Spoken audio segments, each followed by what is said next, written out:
बिस्मिल्लाहिर्रहमानिर्रहीम अस्सलामु अलैकुम dear students, welcome to Photon Academy. हम क्लास 9 की फिजिक्स की जो न्यू बुक है उसका चैप्टर नंबर 3 स्टडी कर रहे हैं, डायनामिक्स।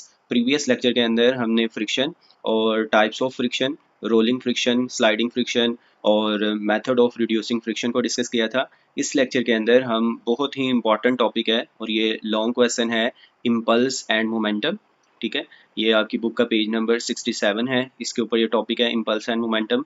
तो इसमें से शॉर्ट क्वेश्चन कौन से आते हैं और लॉन्ग क्वेश्चन क्या आ सकता है इस टॉपिक में से, तो उसको भी हमने डिस्कस करना है।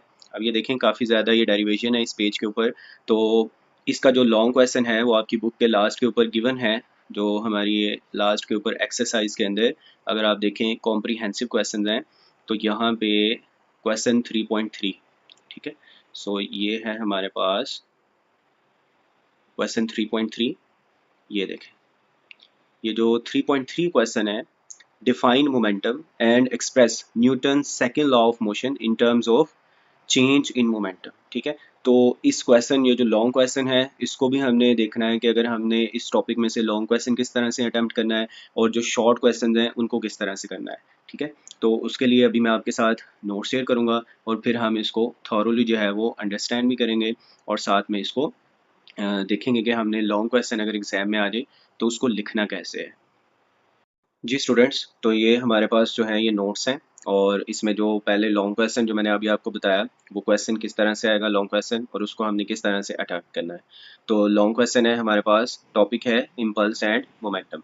सो लॉन्ग क्वेश्चन क्या है, define momentum and express Newton second law in terms of momentum या in terms of change in momentum. ठीक है, सो सबसे पहले जो है, क्योंकि पहले पूछा है हमें कि डिफाइन करें मोमेंटम को, तो पहले हम मोमेंटम को डिफाइन क्या करेंगे कि मोमेंटम होता क्या है।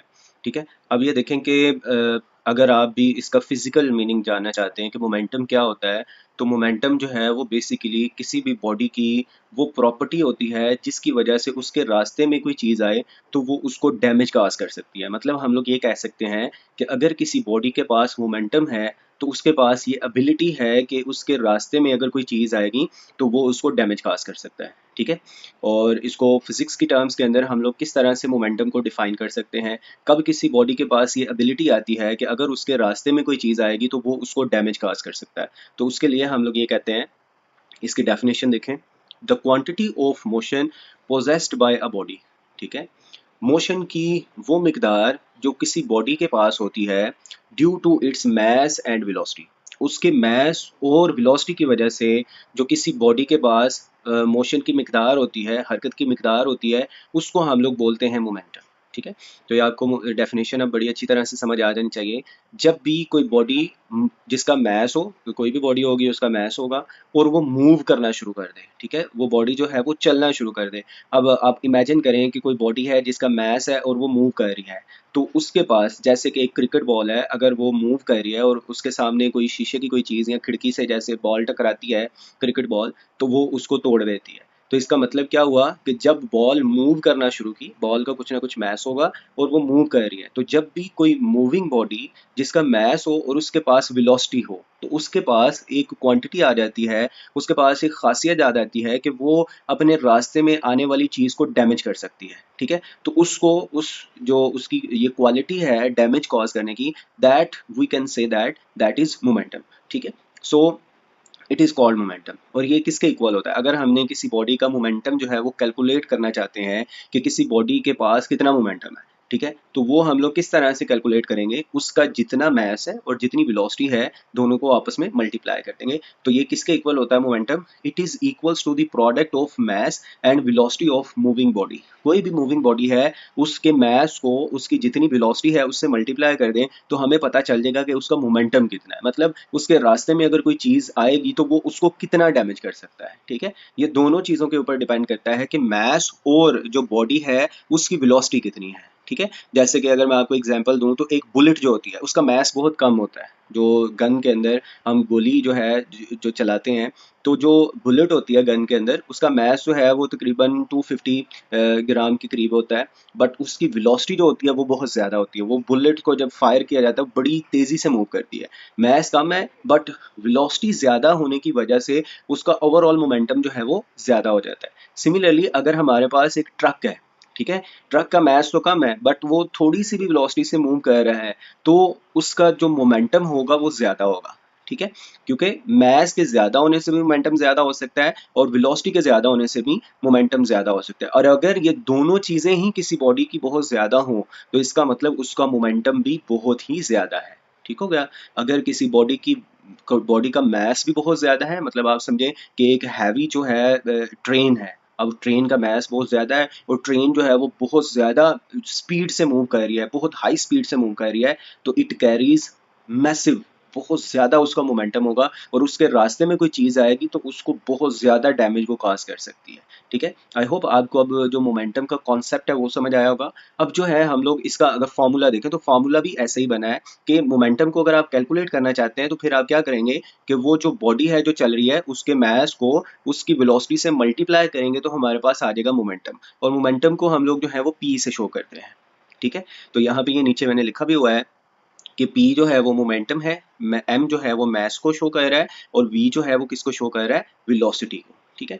आगे जो है इसका अगर हम लोग ऐसा यूनिट देखें, ठीक है, मोमेंटम का जो सिस्टम इंटरनेशनल में यूनिट है वो हमारे पास होता है, ऐसा यूनिट ऑफ मोमेंटम जो है वो केजी मीटर्स पर सेकंड भी होता है और इसको जो है वो न्यूटन सेकंड भी कहते हैं, ठीक है। ये दोनों जो है ये एमसीक्यूज के अंदर आपसे पूछा जा सकता है कि मोमेंटम का क्या यूनिट है, न्यूटन सेकंड और केजी मीटर्स पर सेकंड। अब केजी मीटर्स पर सेकंड या न्यूटन सेकंड कैसे आता है, देखें ये हमारे पास मैस है तो मैस का यूनिट होता है केजी और वेलोसिटी का होता है मीटर पर सेकंड, तो ये बन गया केजी मीटर पर सेकंड। और न्यूटन जो है वो हमें पता है केजी मीटर्स पर सेकंड स्क्वायर होता है, तो उसको अगर सेकंड से मल्टीप्लाई कर दें तो वो भी केजी मीटर पर सेकंड ही बन जाता है, ठीक है। सो ये जो है ये हमारे पास मोमेंटम का यूनिट हो गया। अब जो है हमारा जो लॉन्ग क्वेश्चन था उसके ऊपर आ जाते हैं, ठीक है। तो लॉन्ग क्वेश्चन में हमसे पूछा था कि डिफाइन करें मोमेंटम को और न्यूटन सेकंड लॉ को इन टर्म्स ऑफ मोमेंटम हम लोग किस तरह से लिख सकते हैं। तो ये हमारे पास अब डेरिवेशन स्टार्ट हो रही है, Newton second law in terms of momentum. Let सबसे पहले आपने जो है अज्यूम करना है a force F X on, यहाँ पे ना ऑफ नहीं है ये ऑन होगा, ठीक है, x on a body of mass m and its velocity changes from vi to vf in a short time delta t, ठीक है। हम पहले जो है वो लेट कर रहे हैं कि एक जो है वो बॉडी है उसके ऊपर एक फोर्स एक्ट कर रही है F और उसका जो मास है बॉडी का वो m है और उसकी वेलोसिटी जो है पहले अगर vi है, शुरू में वेलोसिटी उसकी vi है, जब फोर्स लगेगी तो उसकी वेलोसिटी जो है वो चेंज हो जाएगी और उसकी वेलोसिटी चेंज जो होगी वो vf हो जाएगी इन ए शॉर्ट टाइम, और कितने टाइम के अंदर, डेल्टा टी, इस टाइम के अंदर उसकी वेलोसिटी में चेंज आ गया। So according to Newton second law, Newton second law के अकॉर्डिंग हमारे पास क्या होता है, फोर्स को हम लोग लिखते हैं F is equals to M A, तो ये हमारी इक्वेशन नंबर 1 हो जाएगी। उसके बाद हम सब जानते हैं कि जो एक्सेलरेशन है ये सेकंड चैप्टर के अंदर हमने पढ़ा है, एक्सेलरेशन किसके इक्वल होता है, final velocity minus initial velocity divided by delta T, ठीक है, कितने टाइम में वो वेलोसिटी चेंज हुई है। सो यहाँ पे अगर ये जो एक्सेलरेशन की वैल्यू है इसको ऊपर हम पुट कर दें, ये जो ए की वैल्यू है इसको यहाँ पे पुट कर दें तो हमारे पास एफ जो फोर्स है वो क्या बन जाएगी, तो फोर्स आएगी एम और यहाँ पे ए की ये जो सारी वैल्यू ए जो है इसके इक्वल है तो ए की वैल्यू यहाँ पे लगा दें तो V F minus V I over delta T. यहाँ से ये जो डेल्टा टी है ये इधर जो है ये डिवाइड हो रहा है, इस साइड पे जाके इसको मल्टीप्लाई कर दें, डेल्टा टी यहाँ पे डिवाइड हो रहा है, यहाँ पे जाके डेल्टा टी मल्टीप्लाई हो जाएगा तो हमारे पास आ जाएगा M V F minus V I, ठीक है। उसके बाद नेक्स्ट स्टेप हमारा क्या होगा जी, तो यहाँ पे देखें, सो ये है एफ डेल्टा टी, ठीक है, F multiply delta T is equals to M जो है वो बाहर था उसको हमने मल्टीप्लाई कर दिया M V F minus M V I, और यहाँ से क्योंकि हमने ऊपर मोमेंटम का फॉर्मूला पढ़ा है और मोमेंटम किसके इक्वल होता है, P is equals to M V. तो अगर हम देखें तो ये मास और वेलोसिटी है, ये मास है और ये वेलोसिटी है, मतलब मास और फाइनल वेलोसिटी है और ये मास और इनिशियल वेलोसिटी है, तो इसको हम मास और वेलोसिटी को जब मल्टीप्लाई करें क्या बनता है, मोमेंटम। तो इसको भी हम लोग मास इंटू फाइनल वेलोसिटी को लिख सकते हैं फाइनल मोमेंटम और मास इंटू इनिशियल वेलोसिटी को लिख सकते हैं इनिशियल मोमेंटम, ठीक है। सो एफ मल्टीप्लाई टी हमारे पास किसके इक्वल आ जाएगा, final momentum minus initial momentum, और ये जो फाइनल मोमेंटम में से अगर इनिशियल मोमेंटम को माइनस कर दें तो हमारे पास क्या आ जाता है, चेंज इन मोमेंटम, ठीक है। सो हम लोग यहाँ से कह सकते हैं कि जो जो हमारे पास फोर्स और कितने टाइम तक बॉडी के ऊपर फोर्स लगी है वो उनको अगर मल्टीप्लाई करें तो हमारे पास आता है चेंज इन मोमेंटम, और ये जो हमारे पास ये जो लेफ्ट साइड के ऊपर है ये जो फोर्स और टाइम का जो प्रोडक्ट है इसको हम लोग इम्पल्स भी बोलते हैं। ठीक है, इम्पल्स को आगे हम डिटेल के अंदर भी डिस्कस करेंगे। इम्पल्सिव, इम्पल्सिव बेसिकली इम्पल्स का मतलब होता है कि बहुत शॉर्ट टाइम के अंदर अगर किसी बॉडी के ऊपर बहुत लार्ज फोर्स लगे तो that force is called impulsive force. ठीक है, और फोर्स और जो टाइम होता है उस टाइम उसको हम लोग बोलते हैं इम्पल्स। ठीक है, सो ये F मल्टीप्लाई टी जो है ये हमारे पास इम्पल्स होता है, और इम्पल्स किसके इक्वल होता है? चेंज इन मोमेंटम के इक्वल। ठीक है, यहाँ से इसको ऐसे भी आप कह सकते हैं F मल्टीप्लाई डेल्टा टी किसके इक्वल है? mvf minus mvi। ठीक है, क्योंकि हमने तो न्यूटन सेकंड लॉ को इन टर्म्स ऑफ मोमेंटम लिखना है तो वो हम देखते हैं। अब ये जो है यहाँ पे इस साइड के ऊपर फोर्स है और यहाँ पे क्या है? डेल्टा टी, और यहाँ पे है डेल्टा पी। तो हमने जो है अगर ये इस साइड के ऊपर सिर्फ फोर्स को रखना चाहते हैं तो हम लोग क्या करेंगे? डेल्टा टी से दोनों साइडों को डिवाइड कर देंगे। तो अगर यहाँ से भी डेल्टा टी या आप डिवाइड ना करें, जस्ट आप जो है ये डेल्टा टी इधर मल्टीप्लाई हो रहा है इस साइड ले आएँ तो ये इधर आके डिवाइड हो जाएगा। तो हमारे पास क्या बन जाएगा? डिवाइडिंग बाय डेल्टा टी, इधर भी डेल्टा टी से डिवाइड किया, इधर भी डेल्टा टी से डिवाइड किया, तो हमारे पास क्या बन गया? F is equals to delta P by delta. Delta जो है ये किस चीज़ को शो करता है? चेंज को, कि कोई वैल्यू जो है वो कितनी चेंज हो रही है, उसमें कितना चेंज है। ठीक है, जैसे मैंने आपको कहा कि मोमेंटम जो है फाइनल मोमेंटम में से इनिशियल मोमेंटम को माइनस करें तो वो जो चेंज है उसको हम लिखते हैं डेल्टा। ये एक सिंबल होता है जो चेंज को शो कर रहा होता है। तो ये डेल्टा पी जो है ये चेंज इन मोमेंटम है, और डेल्टा टी जो है ये हमारे पास क्या है? Change in time. ठीक है, ड्यूरिंग दैट टाइम। अच्छा, अब यहाँ से ये हमारे पास जो है ये इक्वेशन बन गई कि जो फोर्स है वो किसके इक्वल है? Change in momentum per unit time. ठीक है, और यही जो है ये हमारा न्यूटन सेकंड लॉ है इन टर्म्स ऑफ मोमेंटम। उसको हम लोग इन टर्म्स ऑफ मोमेंटम जो है न्यूटन सेकंड लॉ को अगर लिखें, देखें पहला जो न्यूटन सेकंड लॉ आपने पढ़ा है सेकंड चैप्टर के अंदर, उसमें क्या था? फोर्स किसके इक्वल थी? मास मल्टीप्लाई एक्सेलरेशन। ठीक है ना, ये चीज़ हमने पहले पढ़ी हुई है कि फोर्स जो है F is equals to ma होता है, और यहाँ पे अब हमने क्या बना दिया? F is equals to delta P by delta T. ठीक है, तो ये जो न्यूटन का सेकंड लॉ था पहले बेसिकली वो इसी फॉर्म के अंदर था। ठीक है, और ये जो इक्वेशन होती है ये हमेशा एप्लीकेबल होती है। कोई भी सिस्टम हो जहाँ पे मास कांस्टेंट ना हो तो हम लोग यही फार्मूला लगाते हैं। ये ऑलवेज ट्रू है, ये वाला जो फार्मूला है न्यूटन सेकंड लॉ ये हमेशा ट्रू होता है। बट जो आप F is equals to ma लगाते हैं वो उस टाइम ट्रू होगा जब बॉडी का मास जो है वो चेंज ना हो रहा। जैसे हम लोग जब रॉकेट को फायर करते हैं तो रॉकेट में से गैसेस निकल रही होती हैं कंटिन्यूसली, तो उसका मास जो है वो चेंज हो रहा होता है रॉकेट का, तो उस टाइम हम लोग F is equals to ma जो फार्मूला है उसको अप्लाई नहीं कर पाते। तो उसके लिए हमें फिर जो है वो ये फार्मूला यूज़ करना होता है जब हम रॉकेट की मोशन को डिस्कस करते हैं। ठीक है, तो अब इसकी फाइनल स्टेटमेंट हमारे पास आ जाएगी। जो लॉन्ग क्वेश्चन था हमारा कि Newton second law in terms of change in momentum क्या होगा? The rate of change of momentum of a body is equals to net force acting on it. Rate of change of momentum of a body is equals to net force. ये बड़ी important बात है कि हमारे पास जो किसी भी body का अगर मोमेंटम चेंज होता है तो वो किसकी वजह से होता है? फोर्स की वजह से। और जितना ज़्यादा मोमेंटम चेंज हो रहा है इसका मतलब उतनी ही ज़्यादा उस बॉडी के ऊपर फोर्स लग रही है। ठीक है, ये जो है Newton second law in terms of momentum. तो यहाँ तक हमारा लॉन्ग क्वेश्चन जो है वो कंप्लीट हो जाता है। उसके बाद इस टॉपिक में से जो शॉर्ट क्वेश्चन आपको एग्जाम में पूछे जा सकते हैं वो क्या क्या है, तो देखें पहला है हमारे पास question define momentum, write its formula, और साथ में यूनिट भी आपको आना चाहिए। सो अगर ये 2 नंबर का शॉर्ट क्वेश्चन है तो दो चीज़ें इसमें से पूछी जाती हैं, एक तो मोमेंटम को डिफाइन करें और इसके साथ उसका फॉर्मूला लिखें। सो मोमेंटम जो है बुक के अंदर ये डेफिनेशन है तो वो मैंने लिखी है अभी।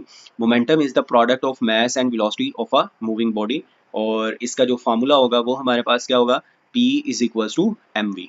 ठीक है, ये हमारे पास मोमेंटम का फॉर्मूला आ गया। उसके बाद जो है इम्पल्स। अब इम्पल्स जो है ये मैंने आपको कहा था इसको हम डिटेल के अंदर डिस्कस करेंगे। इम्पल्स क्या है?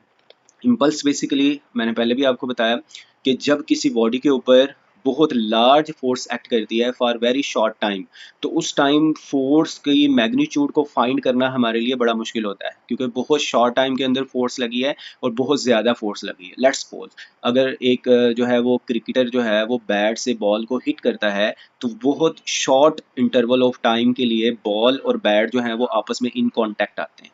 ठीक हो गया, तो जब वो इतने शॉर्ट टाइम के लिए आपस में इन कांटेक्ट आएंगे बॉल और बैट, तो उस टाइम जो फोर्स लगेगी वो इम्पल्सिव फोर्स होगी। अब इम्पल्सिव फोर्स को हम लोग किस तरह से कैलकुलेट करते हैं कि जो फोर्स है और जो टाइम इंटरवल है उनको आपस में मल्टीप्लाई करते हैं, और वो किसके इक्वल होता है, चेंज इन मोमेंटम के। इसी तरह अगर आप देखेंगे, अगर एक फास्ट मूविंग बॉल को एक जो है कोई बंदा उसको कैच करना चाहता है, तो जैसे ही वो उस बॉल को पकड़ता है अपने हाथों को पीछे की तरफ मूव करता है। अगर वो अपने हाथों को स्टिक रखेगा उसी प्लेस के ऊपर, तो उनके उसके हाथों के ऊपर जो फोर्स का इम्पैक्ट है वो ज़्यादा होगा। तो अगर हम फोर्स का जो इम्पैक्ट है उसको कम करना चाहते हैं, ठीक होगा, तो हमें जो है वो जो ड्यूरेशन है टाइम की उसको बढ़ाना पड़ेगा। ठीक है, अगर टाइम को बढ़ा देंगे तो फोर्स जो है वो कम हो जाएगी, क्योंकि हमारे पास यही जो आपने ऊपर भी पढ़ा है, ये इस इक्वेशन को अगर हम देखें तो ये इम्पल्स की ही इक्वेशन है। ये हमें क्या बता रही है, अगर हम लोग टाइम को रिड्यूस कर दें, जो कनेक्शन टाइम है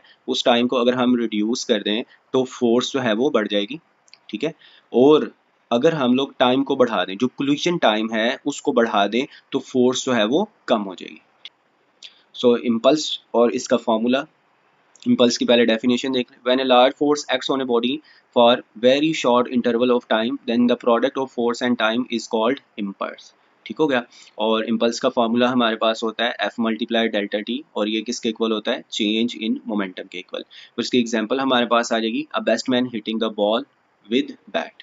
ठीक है, उसके बाद क्वेश्चन नंबर 3 है, what is relationship between force and momentum. तो ये हमने ऊपर भी जो है वो डिस्क्राइब किया है न्यूटन सेकंड लॉ से, तो यहाँ भी लिख देते हैं, ये शॉर्ट में भी आ सकता है आपको। So according to force and momentum में क्या रिलेशन है, force is equal to rate of change of momentum. Simply हम लोग ये कह सकते हैं कि फोर्स किसके इक्वल होती है, rate of change of momentum के इक्वल, और ये न्यूटन सेकंड लॉ है इन टर्म्स ऑफ मोमेंटम। ठीक है, so F is equals to delta P by delta T, ये यही चीज़ को डिस्क्राइब करता है कि फोर्स जो है वो rate of change of momentum के इक्वल होती है। उसके बाद जो है क्वेश्चन नंबर 4 आ जाता है, right Newton second law in terms of momentum. वही बात कि न्यूटन सेकंड लॉ को जो है वो टर्म्स ऑफ मोमेंटम में लिखें, मोमेंटम की फॉर्म में लिखें। The rate of change of momentum of a body is equals to the force acting on it. ठीक है, जितना भी किसी बॉडी का मोमेंटम चेंज होता है वो किसके इक्वल होता है, फोर्स के इक्वल होता है। उसके बाद जो है नेक्स्ट हमारे पास आ जाता है क्वेश्चन नंबर 5, और ये जो नेक्स्ट पेजेस थे उनमें से मैंने ये क्वेश्चन बनाया कि how does a cricketer reduce the impact while catching the ball. जब एक क्रिकेटर जो है वो बॉल को कैच कर रहा होता है तो वो किस तरह से इम्पैक्ट को कम करता है। A cricketer moves his hands backward to increase the time of impact and reduce the force. ठीक है, वो क्या करता है, अपने हैंड्स को बैकवर्ड इसलिए मूव करता है ताकि वो टाइम ऑफ इम्पैक्ट को क्या कर दे, बढ़ा दे, increase the time of impact, reduce the force, और जो उसके हाथ के ऊपर बॉल की वजह से फोर्स लगेगी वो फोर्स क्या हो जाएगी, कम हो जाएगी। उसके बाद एक और क्वेश्चन जो है वो उसी पेज 70 है ऑलमोस्ट, उसके ऊपर ये डिफरेंट जो है वो दिए हुए हैं क्वेश्चन, तो उनमें से ये मैंने जो है शॉर्ट क्वेश्चंस बनाए।